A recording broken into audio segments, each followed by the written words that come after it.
mini vlog for today's video. Samahan nyo kami guys, papunta kami ngayon sa Bukawi, Bulacan para mag-window shopping at magwaldas ng pera. Charot lang, wala kaming pera. Magpasensyahan nyo na lang yung aking background, medyo maingay. Pero pumunta kami dito guys sa Bukawi, Bulacan from Metro Manila. Dinayo pa talaga namin dito itong Nike at guys, hindi ko akalain masasampal ako sa kahirapan sa mga presyo dito guys. Yung bag na yan naka 50% off na pero 12,000 pa din kahit sobrang liit lang naman niya. Yung isang peraso ng medyas halos nagkakahalaga ng 1,000 pesos at pang isang linggo ko ng grocery yun guys sa bahay. Yung mga bag nila umaabot sa 16,000 pesos kahit naka 50% off na. Yung nasasampal ka sa kahirapan pero nai-inspire kang mag-work hard para mabili mo yung mga ganitong klaseng bagay. Sobrang gaganda at wala talaga ako masabi sa quality ng mga bagay na to. Nagwi-window shopping lang kami guys pero sobrang dami kong nagustuhan at gustong-gusto ko talagang bilhin pero hindi pa talaga kaya ng budget ko at mas pinili ko pa rin maging practical sa mga panahong to kasi hindi pa talaga siya afford. When perfect time comes, mabibili ko rin lahat ng yan. Itong dress na to sobrang ganda at crush na crush ko siya pero hindi ko akalaing 3,000 pesos kahit naka 50% off na at sobrang ganda ng tela niya guys.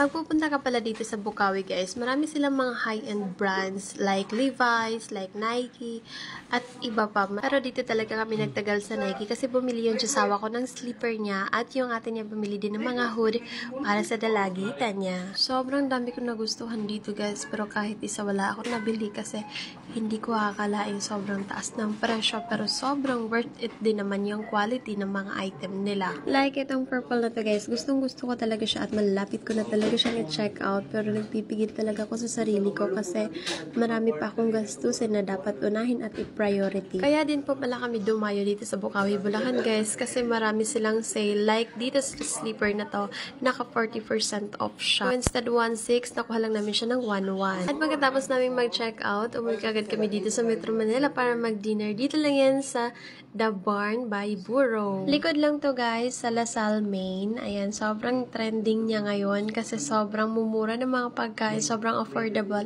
at sobrang sasarap. Nag-order lang ako ng gambas al ajillo at si daddy naman ay nag-order ng baby back ribs. For my gambas, I would rate 6 to 10 kasi maliit lang yung serving niya pero mura lang din naman siya. And for the baby back ribs, I would rate 10 to 10 kasi sobrang perfect.